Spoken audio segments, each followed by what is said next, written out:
Dennis Kelleher, CEO of Better Markets, has recently shared his insights on who might prevail if the ongoing legal battle between Ripple and the U.S. Securities and Exchange Commission, SEC, were to escalate to an appeal. Although neither party has explicitly stated their intention to appeal, the possibility remains on the table. In a post on X, formerly Twitter, Kelleher asserted that the SEC has a 90% chance of winning if the case goes to appeal. He argued that Judge Torres, who presided over the initial ruling, misinterpreted decades of legal precedent. According to Kelleher, Judge Torres made a fundamental error by determining that securities laws protect institutional investors but not retail investors. He also noted that other judges have opted not to follow her ruling, which could indicate its vulnerability in an appellate court. Kelleher was referring to Judge Torres' decision last year, where she concluded that Ripple's institutional sales of XRP constituted investment contracts, while its programmatic sales did not.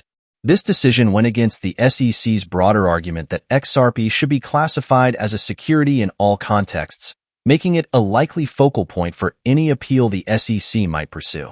On the other side, Ripple's chief legal officer, CLO, Stuart Alderoty, remains confident that Ripple would emerge victorious even if the SEC were to appeal. He suggested that the SEC's chances of success on appeal are as low as 10%. Alderoty also confirmed that Ripple is prepared to pay the $125 million penalty imposed by Judge Torres for violating securities laws, signaling their intent to resolve the matter and move forward with their business. Alderoty has previously advised that the SEC should avoid appealing the decision, implying that doing so might be irrational. Ripple, for its part, seems disinclined to challenge any of the court's rulings, focusing instead on paying the fine and continuing its operations. Kelleher's assertion that other judges have dismissed Judge Torres' ruling is not entirely accurate. For example, Judge Amy Berman Jackson adopted a similar approach in a separate case involving Binance US and the SEC. Judge Jackson rejected the SEC's claim that secondary sales of Binance Coin, BNB, were investment contracts and also dismissed the notion that cryptocurrencies themselves are securities.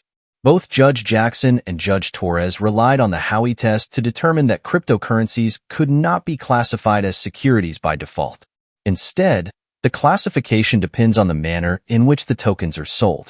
This rationale led Judge Torres to rule that Ripple's XRP sales to institutional investors were investment contracts, as these investors had a reasonable expectation of profit. Conversely, retail investors who purchased XRP through secondary sales did not know the sellers and therefore could not reasonably expect gains, which exempted these transactions from being classified as securities. While the SEC may have strong odds on appeal, Ripple's legal team remains confident in their position. The outcome of any potential appeal could hinge on how higher courts interpret the application of securities laws in the context of cryptocurrency sales, particularly in light of recent rulings that challenge the SEC's broad classification of digital assets as securities. So, that's the update for now. Thank you for watching and see you in the next video.